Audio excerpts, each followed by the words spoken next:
meus amores do 8º ano. A Pro está de volta com mais uma aula. E nossa aula hoje, o número é a número 48, certo? Então, nossa aula de número 48 tem como tema correção.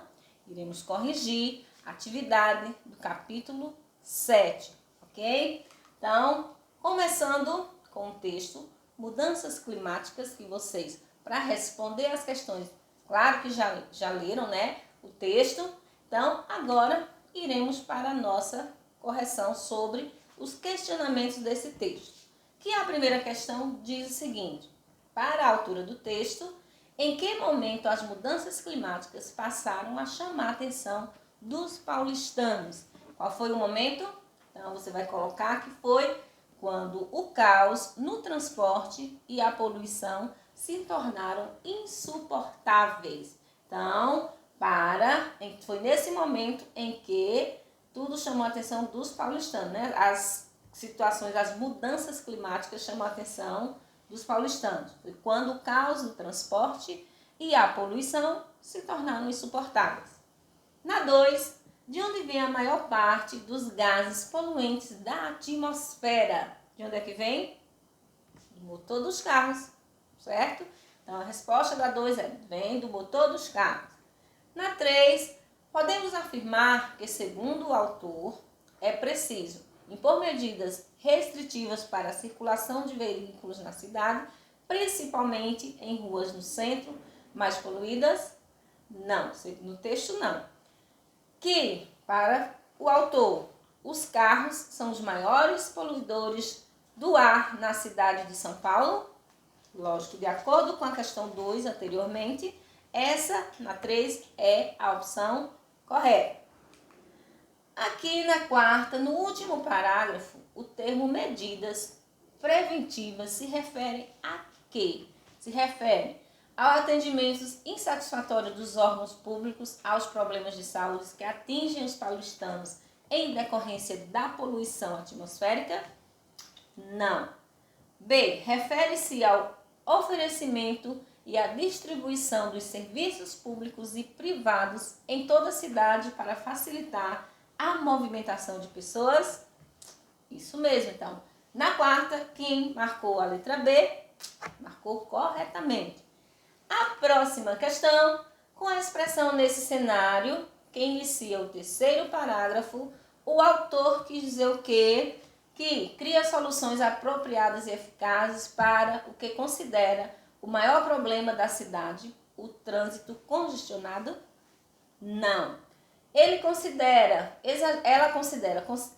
exageradas as informações obtidas pela Faculdade de Medicina de São Paulo sobre os perigos trazidos pelo trânsito? Também não.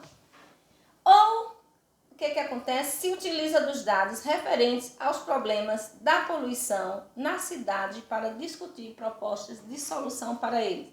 Então, conforme o texto, a resposta correta para o 5º, essa expressão nesse cenário é a letra C. A questão 6 diz: tornar São Paulo uma cidade mais justa e sustentável, segundo o final do texto, significa o quê? Significa reduzir a desigualdade social e a poluição atmosférica, significa manter o rodízio de carros e as propostas de pedágio urbano, ou significa ampliar o número de veículos de transporte coletivo, medir de modo mais eficaz os congestionamentos no trânsito ou facilitar o fluxo de carros particulares em toda a cidade. Então, como vocês observam, a resposta correta é a letra A, reduzir a desigualdade social e a poluição atmosférica. Na questão 7, vamos precisar ler essa introduçãozinha aqui do artigo Mudanças Climáticas, ok? A preocupação com as mudanças climáticas começou a ganhar a atenção dos paulistanos quando um problema da cidade chegou ao limite do suportável. O problema era esse, o caos no transporte coletivo e individual e o agravamento da poluição, certo?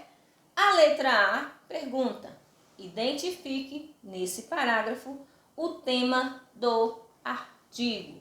Então, o gênero textual trabalhado nesse capítulo é artigo que? Artigo de opinião. Então, qual é o tema principal de acordo com esse fragmento que foi retirado do texto? O tema principal é a preocupação com as mudanças climáticas. Na letra B diz: nesse parágrafo o autor identifica o que, segundo ele, são as causas das mudanças climáticas, que serão desenvolvidas nos parágrafos seguintes.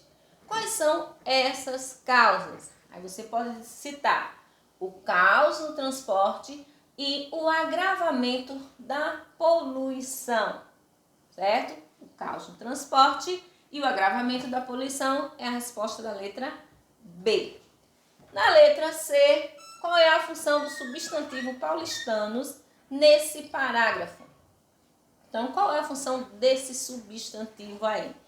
O substantivo foi usado para restringir a abordagem do tema. O autor se limitará a discutir o que tem ocorrido em São Paulo. Essa é a resposta. Na D, esse parágrafo é composto por quantas orações? Olha aí quantas orações. Para a gente saber quantas orações tem um período, no caso do que foi citado anteriormente, que é esse aqui, a preocupação com as mudanças climáticas. Então, para a gente saber quantas orações tem um período, a gente precisa saber o quê? A quantidade de verbos que existe nesse período.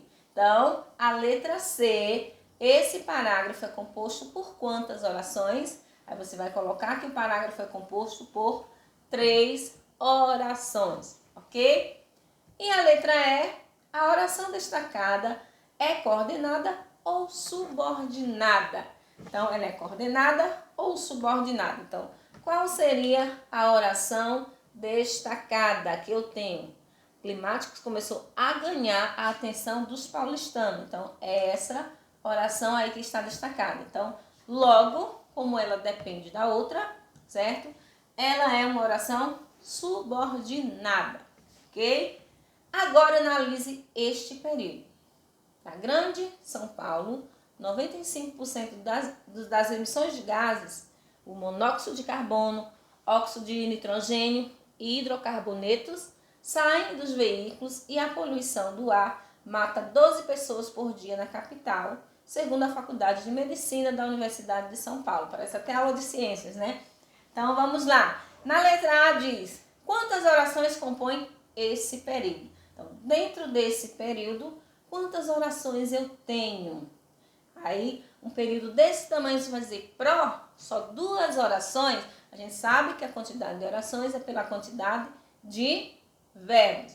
Na Grande São Paulo, 95% das emissões de gases, que tem os gases aí, saem dos veículos e a poluição do ar mata 12 pessoas por dia, segundo a Faculdade de Medicina de São Paulo. Observe que a gente leu todo esse fragmento e foi encontrado quantos verbos? O verbo sai, é do verbo sair, e o verbo matar, que tem mata 12 pessoas. Então, eu só tenho 2 verbos, por isso é que eu só tenho 2 orações, ok?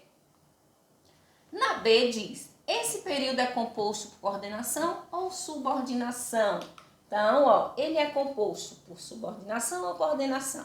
Então, observe que para ligar uma oração à outra, eu tenho esse termozinho aqui que é a letrinha E, que é sem o acento, é uma conjunção aditiva e ela é coordenativa, certo? Logo, por conta da conjunção certo? Que a gente diz lê I, não lê E. Então, por conta da palavrinha que é a letrinha se lê I, eu tenho um período composto por coordenação, porque o I é uma conjunção coordenativa, certo? Agora leia o meme a seguir. Acorde, aí vem para a escola, encontre a garota que era gata, beije ela me pede em namoro, certo? Aí ordem. Qual é a ordem? A ordem está aqui, 1º, 2º, 3º, 4º, 5º. Aí a ordem ficou 2, 3, 4, 5, 1. Ficou nessa ordem e não na 1, 2, 3, que é a corda, né? Então, o que é que vai pedir sobre esse meme aí? Pede o seguinte: tendo em vista os conceitos que acabamos de ver sobre o período, explique como se dá o humor desse texto. Então, observe que aqui tem uma ordem, né? Minha vida, a ordem da vida dele. E olha só aqui embaixo a sequência que ficou. Então, explicando como é que se dá o humor desse texto, você vai dizer que o humor do texto é resultado da quebra de expectativa da leitura. Inicialmente, o leitor segue a ordem proposta para a leitura das orações.